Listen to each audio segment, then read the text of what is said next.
ইরানের সাথে যুদ্ধে জড়িয়ে যেতে পারে। যদি আমেরিকা ইরানের সাথে যুদ্ধে জড়িয়ে যায় তাহলে আলটিমেটলি ইরানও মধ্যপ্রাচ্যে আমেরিকার যত ঘাঁটি আছে সমস্ত ঘাঁটিতে হামলা চালাবে। সেক্ষেত্রে যুদ্ধের বিস্তৃতি বেড়ে যাবে এবং পুরো মধ্যপ্রাচ্য কিন্তু যুদ্ধে জড়িয়ে যাবে, পুরো মধ্যপ্রাচ্যে যুদ্ধ ছড়িয়ে যাবে।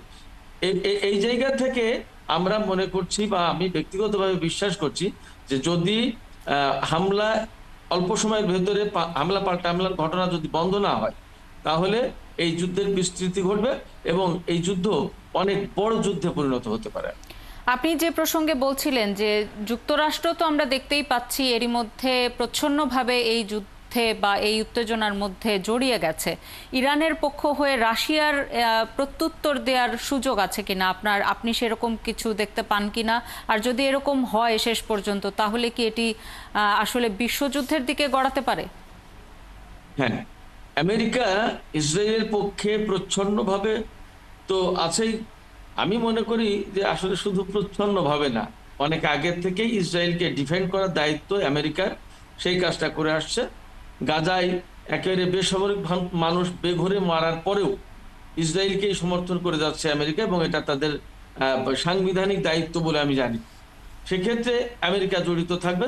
রাশিয়া এবং চীনের সাথে ইরানের কিন্তু 25 বছরের কৌশলগত প্রতিরক্ষা চুক্তি আছে। কৌশলগত প্রতিরক্ষা চুক্তির আওতায় যদি ইরান রাশিয়া বা চীনের সহযোগিতা চায় তাহলে সম্ভবত তারা সেই সহযোগিতা দিতে বাধ্য চুক্তি অনুযায়ী। ব্যাপারটা যদি এমন হয় তাহলে এবং আমেরিকা ইসরায়েল যদি ইসরায়েলের সাথে সম্মিলিতভাবে যুদ্ধে জড়িয়ে যায় তখন রাশিয়া এবং চীনের জড়িত হওয়ার প্রশ্ন ইরানের পক্ষে। সেই রকম একটা সম্ভাবনা তো আছেই। পাশাপাশি একটা বিষয় খেয়াল রাখা দরকার, রাশিয়া ইউক্রেন যুদ্ধের সময় ইরান কিন্তু রাশিয়াকে প্রচন্ডভাবে সহযোগিতা করেছে অস্ত্র দিয়ে, বিভিন্ন রকমের সামরিক সহায়তা দিয়ে। তাতে রাশিয়া এবং রাশিয়ার সাথে ইরানের সামরিক বা অন্যান্য সহযোগিতামূলক চুক্তি বা সহযোগিতামূলক সম্পর্ক কিন্তু অত্যন্ত ঘনিষ্ঠ।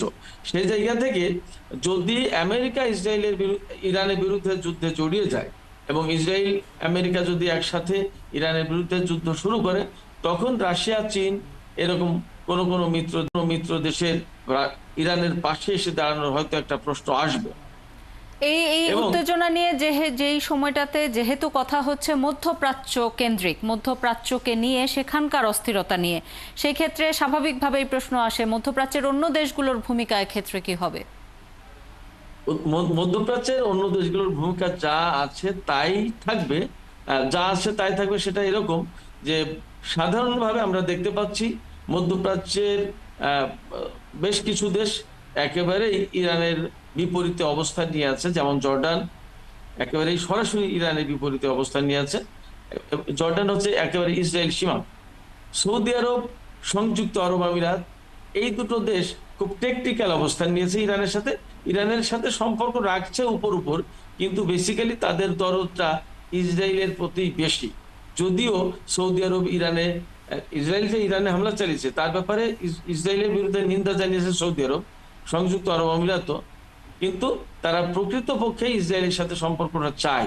আচ্ছা, এপাশে কাতার ইরানের সাথে যথেষ্ট ভালো সম্পর্ক রাখে। কাতারের বিরুদ্ধে যখন সংযুক্ত আরব আমিরাত, সৌদি আরব, মিশর এবং বাহরাইন নিষেধাজ্ঞা দিয়েছিল, কাতারের পাশে দাঁড়িয়েছিল ইরান। সেই জায়গা থেকে এবং মধ্যপ্রাচ্যের, আপনার কথায় আমি যেটি বুঝতে পারছি, মধ্যপ্রাচ্যের রাজনীতির যে সমীকরণ সেটি বেশ জটিল। এই জটিল সমীকরণের কারণেই মূলত বিভিন্ন সময় মধ্যপ্রাচ্যে যেই যুদ্ধগুলো হয়েছিল সেগুলো হয়েছে এবং এবারেও একই ঘটনা। আপনাকে অসংখ্য ধন্যবাদ আমাদের সাথে যুক্ত হবার জন্য, কিছু গুরুত্বপূর্ণ বিষয় আপনি তুললেন।